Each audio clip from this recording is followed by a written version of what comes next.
Hey, what's up, everybody? It's Stephen A. Williams, president and founder of the creditrepairshop.com, in my home office with the logos of the Dallas Cowboys who lost. Don't know about spiking the ball and all of that stuff. You got to know the rules. Got to know the rules. And I think you need 15 seconds to be able to run and spike the ball. I don't know. In today's video, what we're going to talk about, I'm going to talk about 1099-C. I'm getting bombarded. I want to answer some questions about it, tell you how you can deal with it, why, what is it? Is it why I got it? Is it legal? Is this a scam? Are the debt collectors pulling a fast one? I'm going to just go step by step through them and tell you what you can do with the ultimate solution. And I also want to talk about life insurance and about term life insurance. I'm going to save that for the end.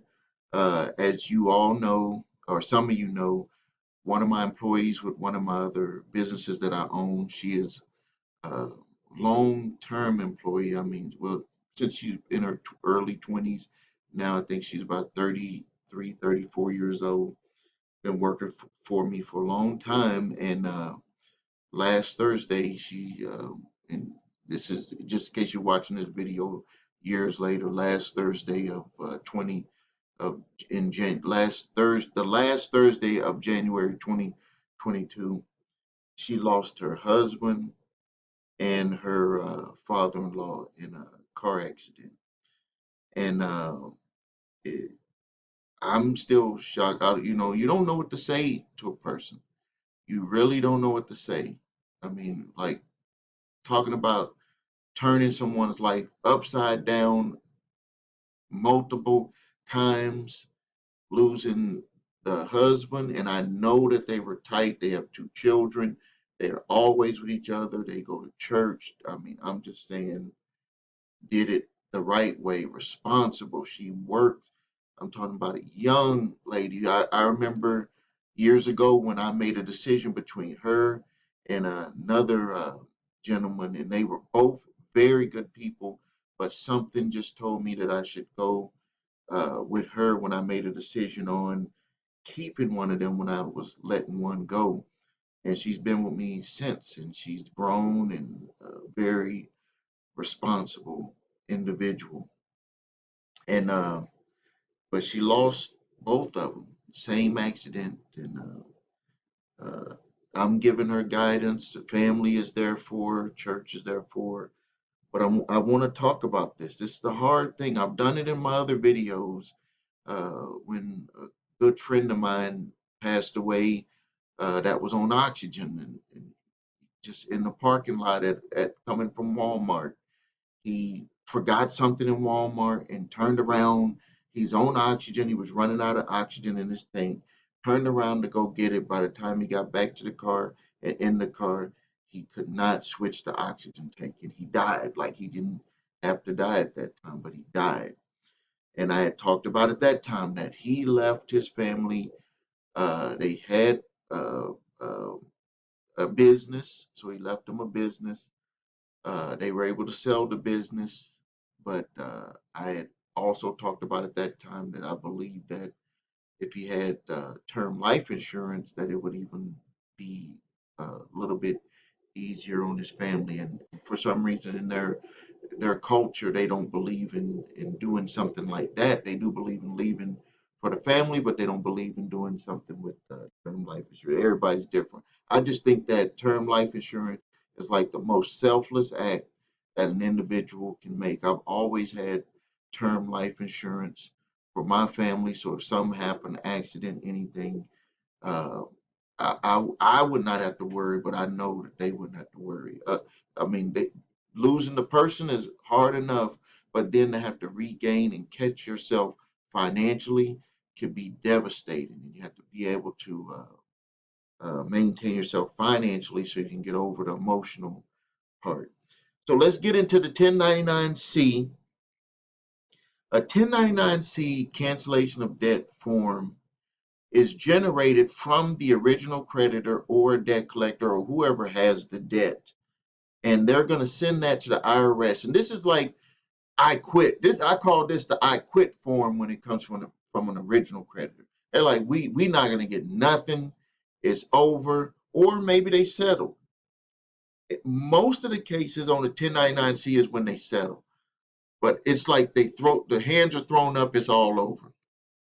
So what they do is, this is a form that's required. If it's over $600 that they write off on that debt forgiveness. If they say you owe $10,000, or say you owed $1,000 and you settled it for $500, they can't send 1099-C for the $500. They can only do it if it's over $600.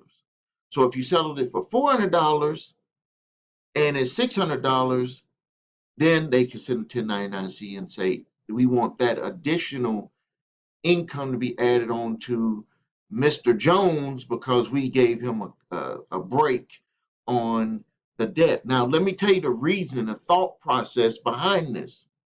Because you might be saying, I settled it.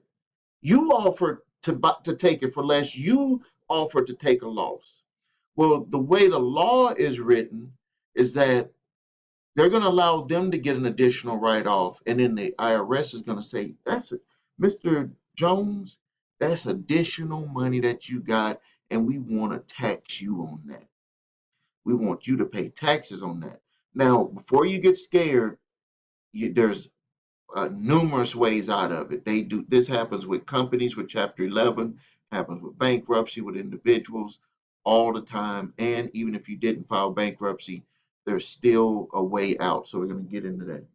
And I'm going to put the link for that form here. So is it legal that they can even do this? Yes, it's absolutely legal. It is not a scam. You got it because you either didn't pay the original creditor or a debt collector, and they decided to just give up on it. They want to get a full write-off so they can write down some of the profits that they got from other people that did pay. Or you did a settlement and it was over $600, and now they want to write the rest of that off in there. And it's a requirement. So even if the debt collector didn't want to do it, even if they didn't want to do it, because sometimes businesses don't want to have additional paperwork. We really don't, especially when it's dealing with the IRS. But they are required to send that. If you look at the IRS website, if they give a write-off more than $600, it is a requirement that they do it. They have to, because the IRS wants to be able to tax additional income if possible. So now, for most of you, the way out of it is going to be the insolvency. And I'm going to put the link to the form, the form below, from straight from the IRS.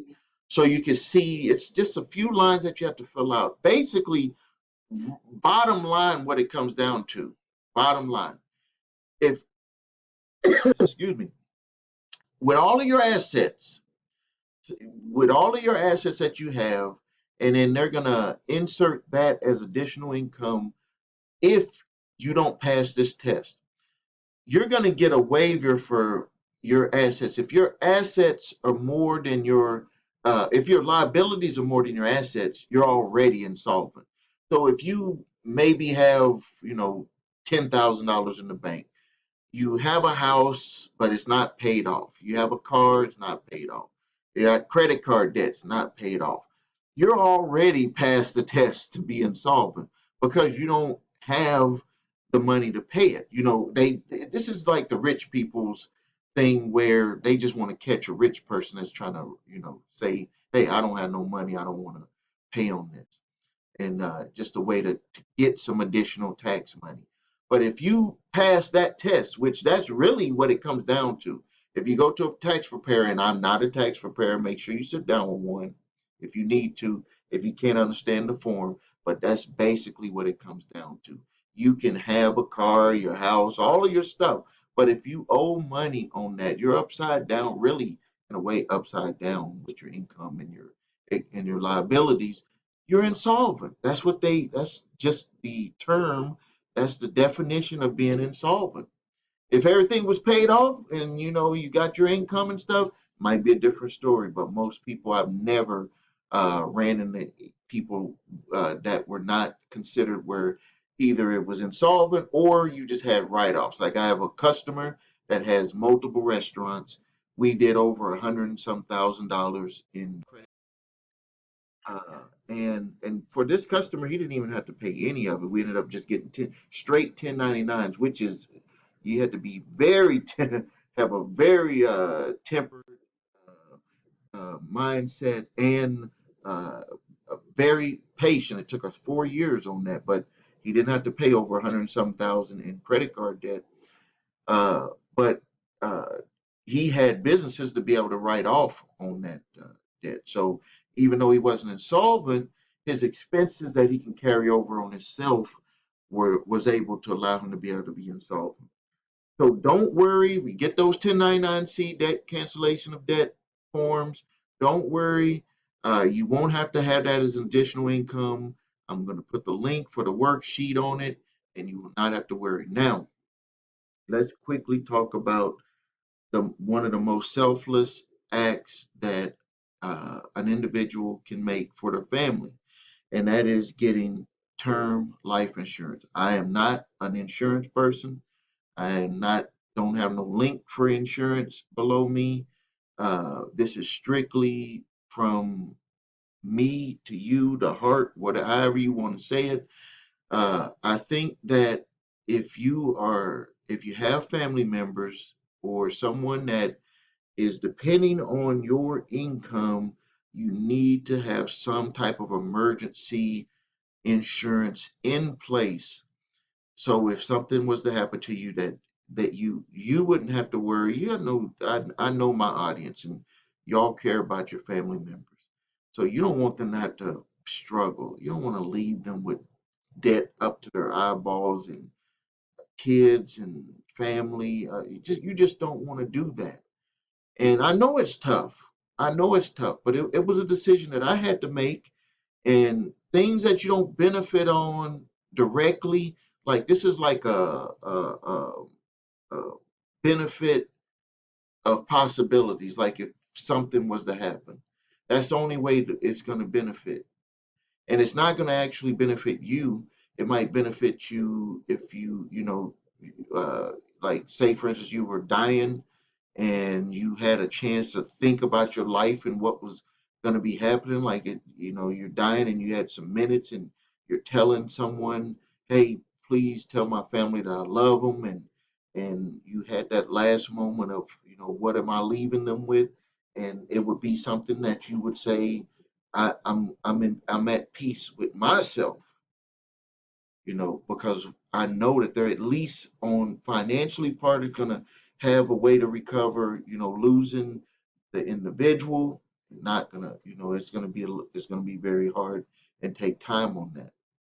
So when it comes to life insurance, I always tell people do term life insurance. It's gonna have the lowest cost with the biggest payout. Some people talk about these whole life policies and these ever seen one that worked out for anybody. The only one that I've seen with these whole life policies work out for is the individual that sold it. One of my employees, his father paid 20 years. They'll sell that 20-year whole life policy, sold it. He stayed with it for 20 years. And at the end of 20 years, he didn't have nothing that came out of that. Nothing. Absolutely nothing. He was in shock. He was like, I paid this all this time, and it was absolutely nothing because what they do with that money is they invest it in the market and they make money on that money. And then they're just saying, hey, if it goes up or down, you can actually, they don't tell you this. And I know I'm going to get some comments from insurance agents and this, and, bring them on.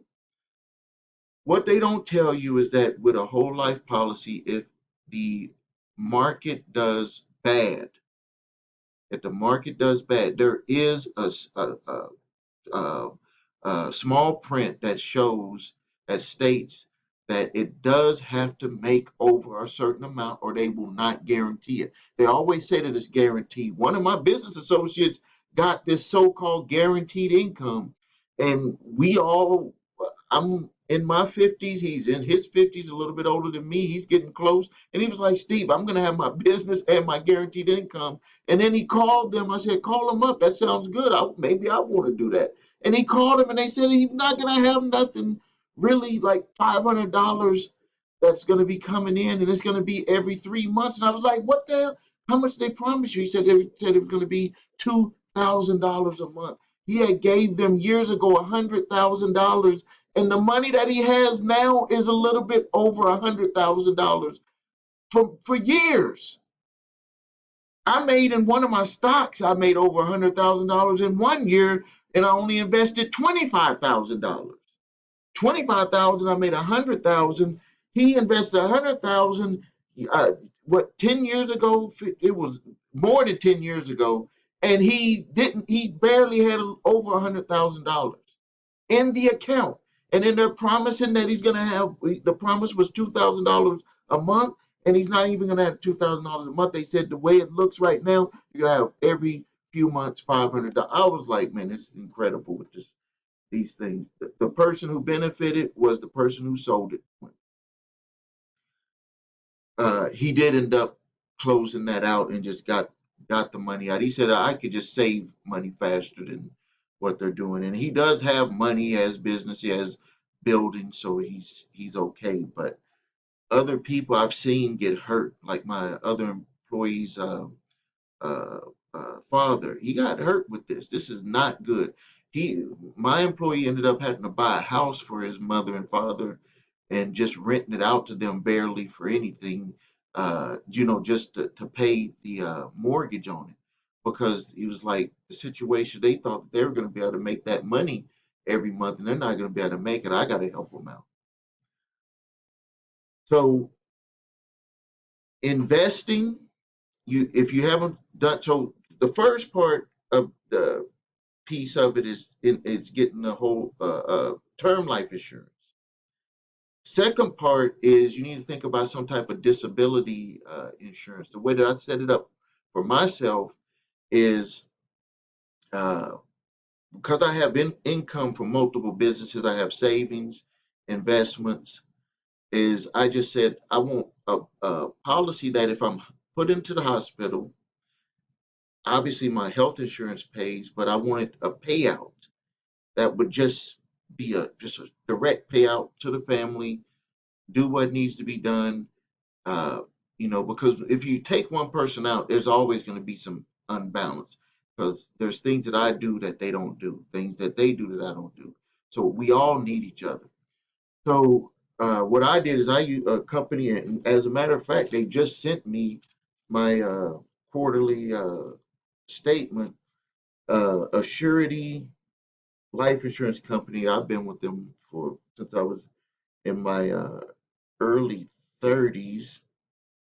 It's just a full one-time payout of $100,000. Very low rate. I think 400 and something dollars every 4 months. I think every 4 months, 400. So less than $100 a month. Uh, and if I was to go in the hospital, where I was in the hospital for more than I think it's just when I go in, it doesn't matter for the time frame, because the idea behind this policy is that if you are sick enough to go into the hospital, you're going to be down. Even if you get let out, you're going to be down. You're not going to just go straight back to work. So this policy, as long as a doctor signs off on it, $100,000 comes out straight to me and the family. And then we just do what we have to do. Do what we have to do, or they do what they have to do. If I'm in there and I can't talk or incapacitated or something, they can do that. So step one would be to get some type of emergency type insurance, where if you're just put into the hospital, it pays. You see a lot of the Aflac commercials and stuff like that being played. That might be one that is more affordable for you. I've seen those policies, and those agents have actually came and presented those to my employees before. I choose a different route because I'm the owner, and I know my situation and what I would like to happen with my family. Then the next step, once you got those two covered, Next step is which is you need to do this before you get to the next step, which is investing, is that you need to pay your debt down. One of the lessons that I learned, like one of the biggest lessons that I learned, was that once I paid debt down, I was able to save so much money. Like I used to blow so much money. I told this story before in 1990. From at 1990 when I started my first company, I was a security guard, age 20, right out of the U.S. Army, security guard at a local college here in Kenosha, making $364.84 every 2 weeks. Talking about low wages back then.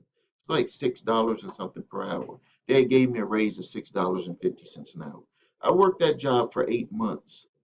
But during that time, my wife and I started our first business, which is Blue Book Milwaukee. And well, at that time it was for Kenosha, but it ended up becoming Blue Book Milwaukee. And during that period of time, I ended up making $36,000. When I average it out, I'm making 200 something or 300 something dollars every 2 weeks. But doing my own business, I'm at $36,000 if I average it out. So yes, I quit that job and with my business. Well, from after doing that to 1994, we're making over 100 grand a year, making over 100 grand a year, but we're just blowing money, buying everything, which is something that everybody does when they didn't have money and they get money. We all do it. So I'm not saying that that was a bad thing on doing it because I enjoyed doing it, but it wasn't a smart thing to do. From 1994 to 1999, we did everything to get out of debt. And that's some of the stuff that I talk about in my videos about paying down debt, settling debt. That's actually how I learned about with the credit repair shop. Before it was the credit repair shop, I was the first customer, me and my wife, of the credit repair shop. Which it wasn't in existence, but I went through the process. So I know how it feels to have cars repossessed. I know how it feels to tell them to come get them. I know how it feels to be harassed on the phone. You owe this, that, we coming after you, all of these things. And we had to work out a plan, and it took us all the way from 94 to 99. But one of the things we started learning really quick as we were settling debts and getting out of debt and had our agreement with each other that we would not get back into debt was that we started saving a lot of money. And at that time, I had purchased my first car, and it was like $9,000. It was it was SEL 550 Mercedes. I wanted that, have another Mercedes Benz, uh, because I had went with a substandard for me car for all those years, and I was like, we've saved. Let's get something. We're gonna pay cash, no car payments. Bought that SEL 550 blue 4-door Mercedes and paid cash, no car payments. Drove that car for years. And the other thing, I ended up selling that car. That's the good thing about it. Paid cash, and I think I sold it, drove it for probably 3 years, 3.5 years, and then sold the car for half of what I had paid for. So I got good use out of it, and then sold it, and then moved on to another car. So you start to save money, and then we went into investing. At that time, our only thoughts was our investing is really just in our businesses. We had started doing some stock investments at that time. Didn't really know much about it. We had started doing a real estate investment at that time, and that was a disaster. That one was a disaster. But in the stock market, made some money, but it ended up not working out.